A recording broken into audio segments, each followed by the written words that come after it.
دکتۆر ئومێد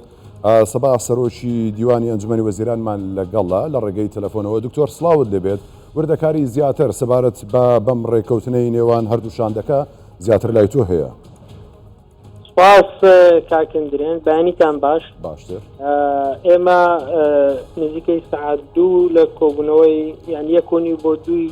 بەیانی لە کۆبوونەوەکانمان لەگەڵ شاندی حکوومەتی اتحادی کۆتاییمان هێنا و لە دەرەنجامی کۆبوونەوەکانیش گەشتینە ڕێکەوتنێک و مەحزەرێکی هاوبەشیش کە تەوقیع کرا و دەبێت دەست بە تەمویلکردنی مستحقاتی هەرێمی کوردستان بکرێت. ئەوەی شاینی باسە شاندەکەمان هەر لە سەرەتاوە لەسەر فەرمانی جەنابی سەرۆکی حکوومەت دروست بوو و بە تەواوەتیش یعنی پاڵپشتی کرابوون لەلایەن ئەنجومەنی وەزیران و لەلایەن جەنابیانەوە و ئێمە لەو ماوەیە چەندین جار سەردانی بەغدامان کردووە و توانیمان بە هەوڵ هیمەتی هەموو ئەندامانی شاندەکەش و پاڵپشتی هەموو لایەک بگەینە ڕێکەوتنێک. سەرڕای ئەوەی کە ئێمە هێشتا ملاحەزاتی نادەستوریمان لەسەر یاسای موازنە هەیە و بڕگەی نادەستوری هەیە، بەڵام لەگەڵەوەش هاوتەریب لەگەڵەوەی کە ئێمە ئیجراعاتی یاساییمان کردووە لەسەر یاسای موازنە، بەڵام هاوتەریب هەنگاومان ناوە بۆ جێبەجێکردنی یاسای موازنە بۆ ئەوەی مەڵک شایستەکانی خەڵکی کوردستان بە تایبەتی موچەی موچەخۆران دوانەکەوێت. ئەوەی لەسەر حکوومەتی هەرێمی کوردستانە بەم کۆنووس لە هاوبەشەی کە ئێستا ڕێکەوتنی لەسەر کراوە هیچ التزامێک لەسەر حکوومەتی هەرێمی کوردستان نەماوە، هەموویمان جێبەجێ کردووە و بڕیاریش دراوە دەست بە تەمویلکردنی حکوومەتی هەرێمی کوردستان بکرێت. تەمانا دەکەم لە هەفتەی داهاتوو دەست بە دابشکردنی موچە لە دوای گەشتنی تەمویلەکە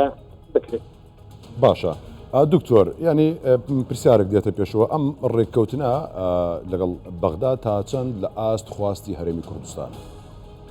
بەڵێ وەڵاهی گۆم لە دەنگت نەبوو کاکەندرێ. دەڵم ڕێککەوتنەکە تا چەند لە ئاست خواست و داواکاری و شایستەکانی هەرێمی کوردستانە؟ دەزانی یعنی لە نەتیجەیە ئێمە خۆی بۆچوومان لەسەر ئەسڵی قانونەکە هەیە، بەڵام مە گواسم کرد یعنی بۆچوون و اعتراض بە ڕێگای یاسایی خۆی دەکرێت بۆ جێبەجێکردن و هەنگاونانیش هەر بە ڕێگایەکی تر دەکرێت، نابێ ئەو دوو بابەتە تێکەڵ بە یەکتری بکرێت. دەتوانین بڵین یعنی ئێمە وەک هەرێمی کوردستان وەک نیازپاچی وەکەوەی کە ئەو التزاماتانی لەسەرمانە هەموو شتێکمان جێبەجێ کردووە. تەسەوڕەکەینەوە ئومێدمانیش وایە کە حکوومەتی اتحادیش هەموو ماف و شایستەکانی هەرێمی کوردستان جێبەجێ بکات. ئێمە بە نیازپاچی بە متمانەیەکی زۆرەوە هەنگاو دەنین بەرەو ئەوەی کە التزامەتەکانی خۆمان بە تەواوەتی جێبەجێ کردو و دەشیکەین بۆ بەردەوامیش دەبین، بەڵام لە بەرامبەریشدا چاوەڕێ دەکەین حکوومەتی اتحادیش بە هەمان نەفەس و بە هەمان نیازپاچی و بە هەمان هێزەوە بێتە پێشەوە بۆ جێبەجێکردنی ئەو بابەت. زۆر باشە، باست کرد کە ئەمانە ئەم ڕێکەوتنانە هەر کەسە و خاڵ و ڕێچکەی خۆی هەیە، یاعتراض لەلایەک بابەتەکانی دیکەش لەلایەک، دواتر ئێوە یاعتراضتان دەبێت لەسەر ئەمە، یعنی دەکرێت ڕێچکەیەکی دیکەی خۆی بگرێت یاخود تەواو؟ نا اعتراض یعنی لە محکەمەی اتحادی لەسەر نادەستوریبوونی بەرگەکانی یاسای موازنە تەقدیم کراوە. ئەمە ڕێچکە یاساییەیە، یعنی ئەوەی کە باسم کرد ڕێچکە یاساییەکەمە بەستمەوەی کە ئێمە اعتراضمان هەیە، داوایەکمان هەیە لە محکەمەی اتحادی لەسەر ئەو بابەتانە، بەڵام لە هەمان کاتیشا سەبارەت بە جێبەجێکردن ئێمە ئەوەمان ڕەبت نەکردبەوە، دەستمان بە جێبەجێکردن کردووە، کە دەستانیش بە جێبەجێکردن کردووە دەبێت لە چوارچێوەی ئەو جێبەجێکردنە ماف شایستەکانمان ینی بە زووترین کات ینی پێمان بگات. زۆر باشە دکتۆر، ئێوە پێشتر ینی ئەوەتان دووپات کردبەوە کە کۆبنەوەکانتان لەگەڵ بەغدا تەنیا لەسەر موچەنیە، لەسەر بودجە و کۆی شایستەکانە هەر هەمووی، ئەمەی کە دێت ئەم ڕێکەوتنی کە کراوە تەنیا موچێ و یاخود کۆی شایستەکانە؟ ناکە بڕیاردراوە کە کۆی شایستەکانی هەرێمی کوردستان بنێردرێت،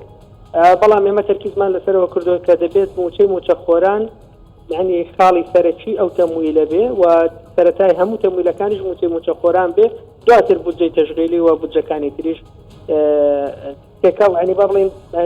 هەردووچان هەمویان هاوتەری پێن دەیەکەوە، بەڵام ئەولەوێتمان موچەی. باشە، یعنی مانگانە چەند دەبێت کۆی شایستەکە هەمووی چەند؟ وەزارەتی دارایی دەبێت یعنی ئەو بەپێی بڕگەی مادە 11 و 12 وەزارەتی دارایی 12.67 ئینفاقی فعلی عێراق دەبێت بۆ هەرێمی کوردستان بنێرێ، بەپێی ئەو داتانەی کە لە وەزارەتی مالیە دەبێت ئەو پشکە دیاری بکرێت. پێشتر یعنی لە جەدوەلەکان دیاری کراوە موچە و بودجەی تەشغیلی و بودجەی ئیستثماری و هەروەها پترۆ دۆلار و پێشمەرگەش دیاری کراوە، زۆر یعنی بەڵێن بەرگە و بابەتی زۆری تایە، بەڵام ئێمە بە دوای هەموو بەرگە و بابەتێکین بۆ بۆ ئەوەی هەموو شایستەکان بە کۆی گشتی بگاتە هەرێمی کورد. باشە دکتۆر ینی کەواتە ئێوە دەتوانن کە فەرمانبەران دڵنیا بکەنەوە کە چیتر بابەتی موچەنە بێتە گەرمە هەواڵ ئەو دڵنیاییکە ئێمڕۆ بەو کۆنووسەی کە تەوقیعمان کردو دەبێت لە هەفتەی داهاتوو دەست بەجێ یان سبەی ینی لە سبەیەوە دەبێت دەست بەجێ هەموو شتەکان تەمویلی ئێمە بگاتە حکوومەتی هەرێمی کوردستان و ئێمەش هەموو لایەک دڵنیا دەکەینەوە پێشتریش خۆ وتومانەکە ئێمە وەک حکوومەتی هەرێمی کوردستان داکۆکیکەری سەرسەختی مافی موچەخۆرانی خۆمان دەبین و ئێمە خۆمان بە خاوەنی موچەخۆرەکانی خۆمان دەزانین بۆیە شەونخۆنیمان کردووە بۆ ئەوەی بگەینە ئەوەی کە پارێزەری مافەکانیان بین لەو چوارچێوەیەش مافەکانیان ئینشاءڵڵا دەگاتە دەستێن. باشە دکتۆر لە کۆبنەوەکاندا ئێوە لەگەڵ چێ دانیشت بوون لایانی بەرامبەر چێ بوون؟ ئێمە کۆبوونەوەکانمان شاندی حکوومەتی هەرێمی کوردستان دیارە لە بەرامبەر ئەو شاندا هاوشێوەی دانرا بوو. نووسنگی سەرۆکوەزیرانی عێراق سەرپەرشتی شاندەکەی عێراق دەکات واروەها وەزارەتی مالیە و وەزارەتی نەوت و وەزارەتی تەختیتی تیا بۆ لەگەڵ ڕقابەی مالی و ئەم کۆبوونەوانەش هەندێک جێگری سەرۆکوەزیرانی عێراق کاک دکتۆر فواد حوسێنیش لە کۆبوونەوەکان ئامادە بوو هەروە کاک بەنگینیش بەشێک لە کۆبوونەوەکانمان ئامادە بوو. باشە سەبارەت بە بابەتی نەوت هەناردەی نەوت چی بەسەر دێت قسە لەسەرەمەوە کرا چۆن بوو؟ سەبارەت بە بابەتی هەناردە ئێمە لەگەڵ وەزارەتی نەوتە لە کۆبوونەوەین و هەفتەی داهاتووش دووشەممە کۆبوونەوەیەکی ترمان دەبێت لەسەر یاسای نەوت و غاز و لەوێش زیاتر باسی هەناردەکردن دەکەین. ئێمە لە هەوڵی بەردەوامی لەگەڵ حکوومەتی اتحادی و لەگەڵ حکوومەتی تورکیاش و ئەوەی بە هەر سێ لامانەوە دەرچەیەک و ڕێگە چارێک بدۆزرێتەوە بۆ دەستپێکردنەوەی هەناردەکردنینەوە. باشە ئەی سەبارەت بە یاسای نەوت و گاز هیچ هەڕێککەوتنێک تەوافقێک لەسەرما کراوە؟ بڕیار دراوە دووشەممە ئێمە بگەڕێینەوە بۆ بەغدا لەسەر قانونی نەوت و غاز. لەسەر قانونی نەوت و غاز ئێمە لەسەر بەشێک لە بنەمە سەرچەکان ڕێککەوتنی لەسەر کراوە بەڵام بەشێکی تریشی هێشتا ماوە. دووشەممە دووبارە دەست بە کۆبنەوەکانمان دەکەین. لە دوو لاوە ئێمە کارمان لەسەر یاسای نەوت و غاز کردووە لە لایەکیان لە ڕووی فەنیەوە ئەوەی تریشان لە ڕووی یاسایی و دەستوریەوە کارمان لەسەری کردووە. دووشەممە دووبارە جەخت لە لایەنە یاسایی و دەستورەکەی دەکەینەوە دواتر بەشە فەنیەکەش تیمی فەنی دەست بە ئەو کۆبوونەوانە دەکەن لە دووشەممە بەدواوە. زۆر باش هەرچەندە گوتت کە کۆبنەوەیەک ماوە کە دەکرێت بەڵام لەبارەی نەوتەوە ینی نەوت جارشی دیکە ڕەوانە دەکرێت یاخود هەوڵ دەدرێت کە ناوخۆدا بەکار بهێنرێت چی لێ دەکرێت؟ لە ئێستادا ئێمە لە حاڵەتی هەناردەکردن نین لە ئێستا ئێمە لە حاڵەتی هەناردە ئەنی لە ئێستا ئەو نەوتەی کە لە هەرێمی کوردستان وەردەگیرێت بۆ بازاری ناوخۆی حکوومەتی اتحادی بەکار دەهێنرێتەوە ینی پاڵاوگەکان بەڵێ پاڵاوگەکان یعنی ئێمە لەسەرمانە نەوتەکە تەسلیمی حکوومەتی اتحادیەکەین وەزارەتی نەوت ئەو خۆی بڕیارەدا لە کوێ بەکاری دێنێ چۆن بەکاری دێنێ ئەوە بڕیارێکە پەیوەندیدارە بە حکوومەتی اتحادی وەزارەتی نەوتی اتحادی. باشە ئێوە کە دووشەممە کۆ دەبنەوە بڕیارە لەگەڵ چێ کۆ ببنەوە؟ لەگەڵ ئێمە پێشتر تقریبا 3 مانگ پێش ئێستا لێژنەیەکی باڵا دروست کراوە سەبارەت بە نووسینەوەی ڕەشنووسی یاسای نەوت و غاز لە طرفی حکوومەتی هەرێمی کوردستانەوە بەڕێز وەزیری داد کاک فەرسەد ئەحمەد هەروەها بەڕێز وەزیری سامانە سروشتەکان هەروەها بەندە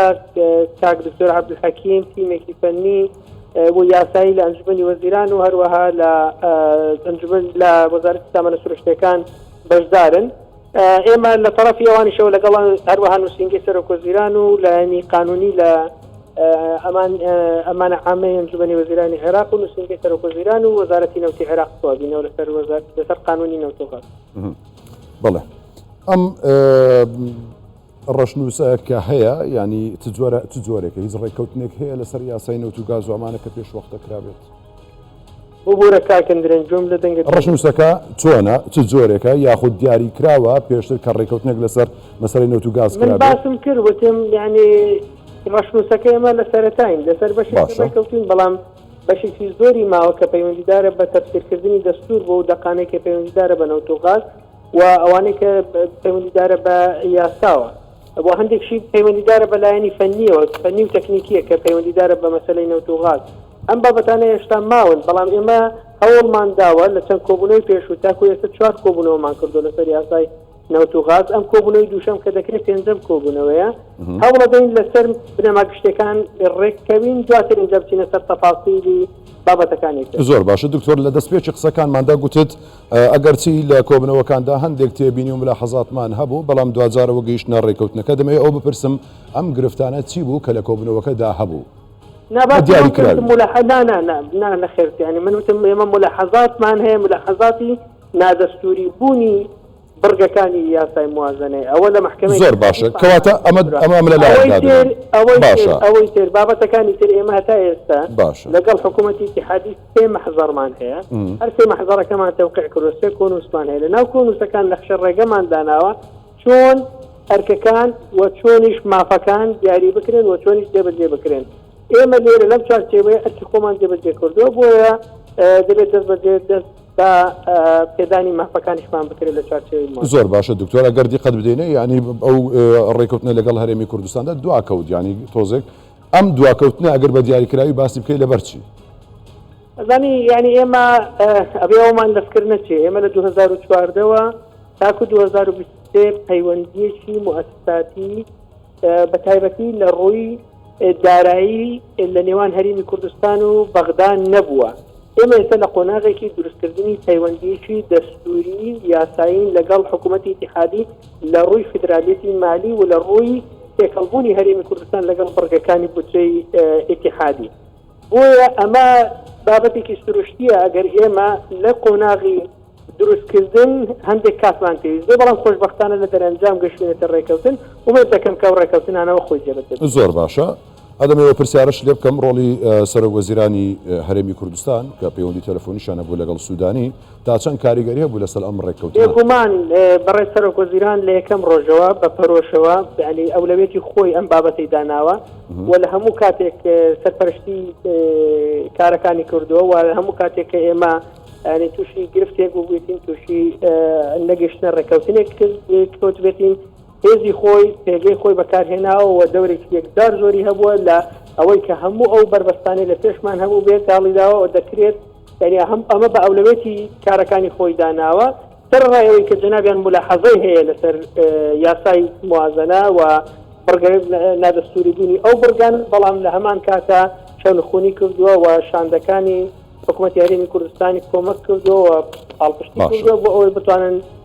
بگەن بە دەرەنجامێکی باش وە لە نەتیجەشە جەنابیان هەموو کاتێک دوو استراتیجەتی بۆ ئێمە دەستنیشان کردووە ئێمە لە چارچێوەی ئەو دوو استراتیجەتی جەنابیان کارمان کردووە هیچیشانەوە بۆ کە نابێت بە هیچ شێوەیەک دەستبەرداری مافە دەستوورەکانمان بین و پارێزەری مافە دەستوورەکانمان بین ئەوەی تریشان ئەوە بووە کە دەبێت ئێمە لە چوارچێوەی ماف و ئەرک مامەڵەمان لەگەڵ بکرێت و وەک کیانێکی دەستوری مامەڵەمان لەگەڵا بکرێت فەرمودەکانی جەنابیان ڕێنیشاندەری ئێمە بووە بۆ ئەوەی بتوانین بگەین بە دەرەنجامە باشە سەبارەت بە شایستە داراییەکان دکتۆر ئەمە لە کێوە خەرج دەکرێت لە مانجیەکەوە ئێمە سەبارەت بن لەو ڕۆژش لە مؤتەمەرە سەحەفیەکەم باسم کرد یعنی ڕێکەوتوین لە ماوەی 2 هەفتەیە لە مانگ یەکەوە تاکو کۆتایی مانگی 6 هەمووی لە 2 هەفتەیە مەقاسە بکرێت واتە حەق و حیسابێک بکەین بزانین ئێمە چەندێک داهاتمان هەبووە و چەندێک خەرجیمان هەبووە لەگەڵ مافەکانی خۆمانە بەراورد بکرێت بزانین چەندێکمان بۆ دەمینێتەوە دەبێت ئەمە لە ماوەی 2 هەفتەیە ئەم بابەتە حەسم بکرێت و بودجەش لە 26 شەشەوە کە کەوتۆتە بواری جێبەجێکردن لەو کاتەوە ئێمە دەبێت سەمویلەکانمان بە پێی یاسای بودجە بۆ سەرف بکرێت باشە دکتۆر من سوۆشیال میدیاکەم لەبەردەستەوە چاوێکی خێران بەسەر کۆمنتەکان دانووسی خەڵک زۆرێک لە ڕەشبینیان پێوە دیارە دەڵێ ڕەنگە ئەمە قەینار ڕێککەوتنە زۆر ڕێککەوتنی دیکەشەوە جێبەجێ نەکراوە بارحاڵ ینی هیچ ڕەشبینیەک هەیە لەوەدا ئایا دەکرێت نەخێر ئەوەی کە بینیم دەبێت هەموو لایەکی دڵنیا بکەمەوە ئەوەی نەفەسێکی ئیجابین بینی لە ئستیمەکەی حکوومەتی اتحادی و جەنابی سەرۆکوەزیرانی عێراق خۆی لەسەر خەت بووە و پێم وایە دیتێک هەیە لەلایەن حکوومەتی اتحادیەوە بۆ ئەوەی کە ماف و شایستەکانی هەرێمی کوردستان لە کاتی خۆی و بە بڕی خۆی بگاتە دەستی هەرێمی کوردستان بۆیە من دەتوانم بڵێم ئەو جەوە ئیجابی کە بینین جێگەی ئومێدە ئومێد بەخشە بۆیە بە ئومێدەوە سێری داهاتوو بکەین. بەڵێ بەڕێز دکتۆر ئومێد سەباح سەرۆکی دیوانی ئەنجومەنی وەزیران لە ڕێگەی تەلەفۆنەوە لەگەڵمان بووی ماندوومان کردیت دکتۆر ماندوو نەبی. بەیانیتان باش.